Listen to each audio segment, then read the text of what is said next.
Bom dia, boa tarde ou boa noite. Meu nome é Marcos Lázaro Avelar Chaves. Eu, juntamente com o colega João Flávio Nogueira e Tiago de Carvalho Gontijo, nós fizemos essa aula. É uma aula da disciplina de Didática no Ensino Superior do mestrado da Faculdade de Ciências Médicas de Minas Gerais. Nós optamos por esse tema, pois é um tema muito atual. Nós estamos vivenciando uma pandemia gravíssima e vocês vão ver no decorrer dessa aula que a pandemia da peste bubônica do século XIV, ela tem várias particularidades muito semelhantes às que nós estamos vivenciando agora atualmente. Então nós optamos, a gente tinha 3 temas para escolher, nós optamos por esse tema devido a gente estar vivenciando uma pandemia nos dias atuais.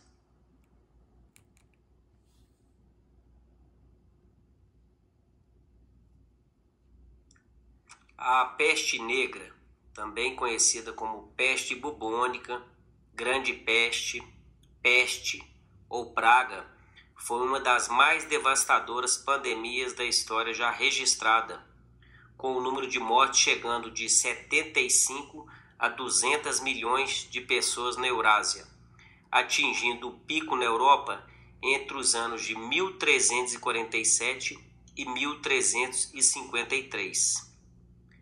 A praga criou uma série de convulsões religiosas, sociais e econômicas, com efeitos profundos no curso da história da Europa.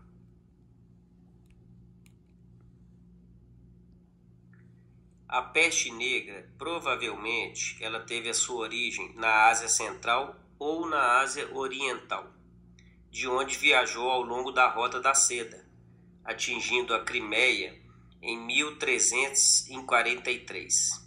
De lá, era provavelmente transportada por pulgas que viviam nos ratos que viajavam em navios mercantes genoveses, espalhando-se por toda a bacia do Mediterrâneo, atingindo o resto da Europa através da Península Italiana.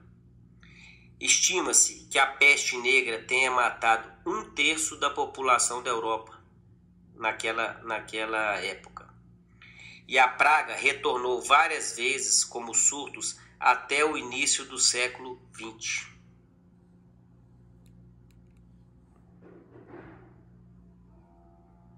Essa figura, ela mostra como que era a etiopatogenia da peste bubônica, apesar dela só ter sido descoberta cerca de 500 anos após o seu início.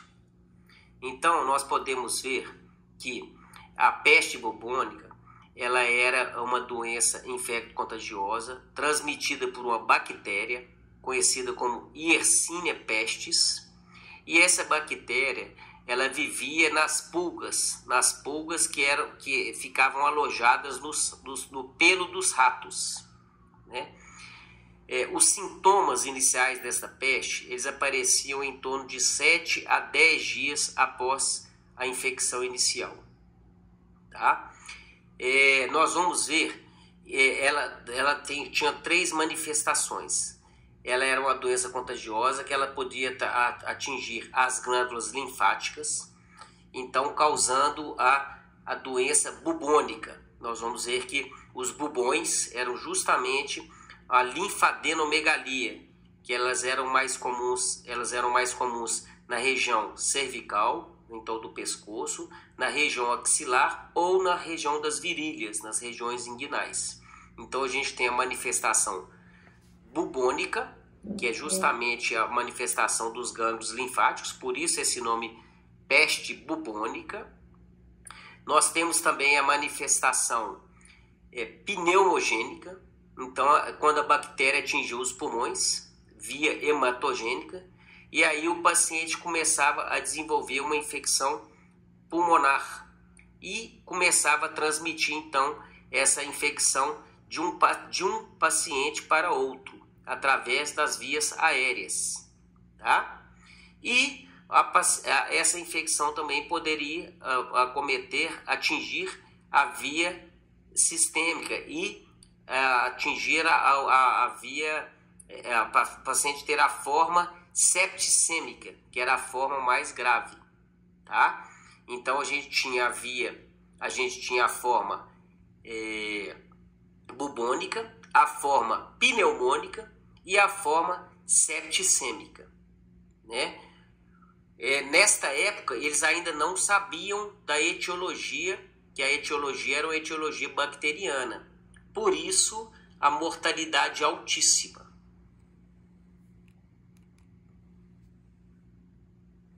Qual que era a sintomatologia dos pacientes? Era de acordo com as suas manifestações, né? Então, inicialmente, eles tinham o inchaço dos gânglios linfáticos, que eram conhecidos como bubões, mais comuns na virilha, como está sendo mostrado nessa foto, nas axilas ou no pescoço. Então, o bubão nada mais é que uma linfadenomegalia. Era um entumecimento dos linfonodos, seja da cadeia da região inguinal, da cadeia axilar ou da cadeia cervical, né? Muitas vezes esses linfonodos eles cresciam tanto que eles chegavam a romper e davam algumas manchas, chegavam a necrosar, e por isso esse nome de peste negra, porque aí o paciente começava a ter algumas manchas negras pela pele, tá? O paciente também tinha febre alta, calafrios, cefaleia, mialgia, né, dor muscular importante, uma fadiga e, como eu já disse, essas manchas negras.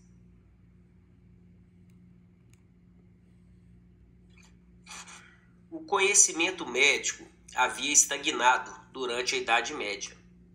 O relato mais autoritário da época veio da Faculdade de Medicina de Paris, num relatório ao rei da França que culpava os céus na forma de uma conjunção de 3 planetas em 1345 que causou uma grande peste no ar. Este relatório tornou-se no primeiro e mais amplamente divulgado de uma série de folhetos sobre a peste que buscavam dar conselhos aos que sofrem. O fato de a praga ter sido causada pelo mau ar tornou-se a teoria mais amplamente aceita na época, que era a teoria do miasma.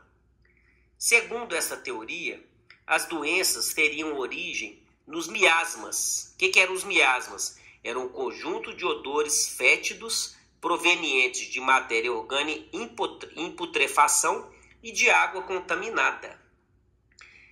A importância da higiene foi reconhecida apenas no século XIX. Até então, as ruas eram geralmente imundas, com animais vivos de todo tipo e abundantes parasitas, facilitando a propagação de doenças transmissíveis.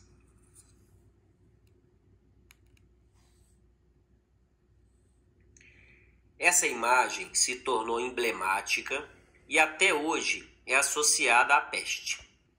Médicos com um vestido que os cobriam da cabeça aos pés e uma máscara com bico de pássaro.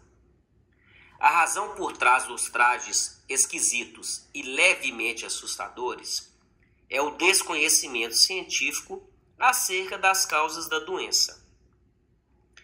Naquela época, a teoria corrente para a disseminação de doenças infecciosas era a teoria miasmática. Os miasmas causariam um desequilíbrio nos fluidos corporais do paciente e acreditava-se que perfumes fortes poderiam proteger da peste. A lógica das máscaras era justamente essa: evitar que o miasma chegasse ao nariz dos médicos. Preenchidas com teriaga, uma combinação com mais de 55 ervas e outras especiarias, que desde a Grécia Antiga era tida como um antídoto para qualquer envenenamento, a ideia era que a forma de bico proporcionasse tempo o suficiente para purificar o ar.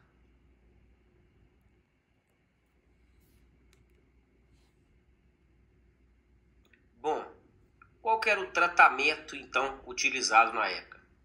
Como eles não sabiam e eles tinham a teoria miasmática como a causa da doença, na tentativa de combater a doença, os médicos investiam em técnicas como sangria, com o uso de sanguessugas, principalmente em cima dos bubões, banhos de cebola e poções com vinagre e mel, que na verdade nada adiantavam. Após a descoberta do agente etiológico, cerca de 500 anos depois, no final do século XIX, iniciou-se o tratamento com antibióticos. Daí um avanço espetacular e a redução da mortalidade, que passou de 90% a 100%, caiu para 10%.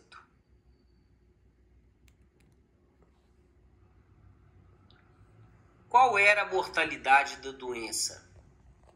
A mortalidade variava de acordo com a sua forma. Na forma bubônica, 80% dos pacientes morriam até o 8º dia. Os pacientes que chegavam à forma pneumônica faleciam em torno de 90% a 95%. E pacientes que desenvolviam a forma septicêmica, praticamente todos evoluíam para o óbito.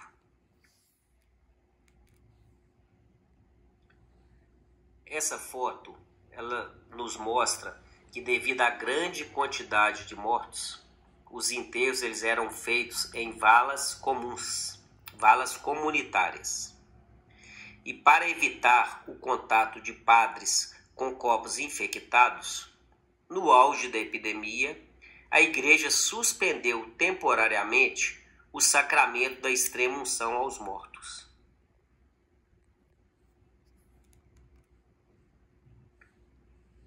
Como foi dito no início, nós tivemos várias consequências com essa peste, né?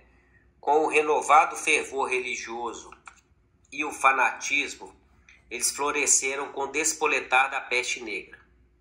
Vários grupos, como judeus, frades, estrangeiros, mendigos, peregrinos, muçulmanos, leprosos, sodomitas e ciganos, foram alvos de perseguições e igualmente considerados culpados pela disseminação da doença, e outros com doenças de pele como acne ou psoríase foram mortos em toda a Europa. Tivemos consequências sociais também. Uma teoria que foi levantada é que a devastação em Florença causada pela peste negra, que atingiu a Europa entre 1348 e 1350, resultou em uma mudança na visão mundial das pessoas na Itália do século XIV e levou ao Renascimento. A Itália foi particularmente afetada pela peste e especula-se que a familiaridade resultante com a morte fez com que os pensadores pensassem mais nas suas vidas na terra em vez de na espiritualidade e na vida após a morte. Também se argumentou que a peste negra provocou uma nova onda de piedade, manifestada no patrocínio de obras de arte religiosas. O declínio demográfico devido à praga teve consequências econômicas. Os preços dos alimentos caíram e os valores das terras caíram de 30% a 40% na maior parte da Europa, entre 1350 e 1400. Bom, depois da gente rever toda essa pandemia que aconteceu na Europa no século XIV e que foi até o século XX, qual é a situação atual em relação a essa bactéria? Apesar da bactéria Yersinia pestis, que causou alta mortandade no passado, estar extinta, algumas variações dela ainda circulam atualmente. Para se ter uma ideia, a peste negra ainda é considerada uma doença endêmica em alguns locais, como Peru, Madagascar e Congo. Segundo a Organização Mundial de Saúde, entre 2010 e 2015, foram registrados 3.248 casos da doença em todo o mundo, resultando em 584 óbitos. De acordo com o Centers for Disease Control and Prevention, CDC, nos Estados Unidos ainda são registrados, em média, 7 casos da doença por ano, principalmente em áreas rurais. Ainda segundo a OMS, a Organização Mundial de Saúde, atualmente a doença é facilmente evitada. E, além disso, quando detectada precocemente, pode ser tratada sem graves consequências para a saúde. Gostaria de finalizar passando para vocês uma ótima notícia. No Brasil, o Ministério da Saúde registrou apenas um caso de peste em humanos entre os anos de 2000 e 2017. Muito obrigado.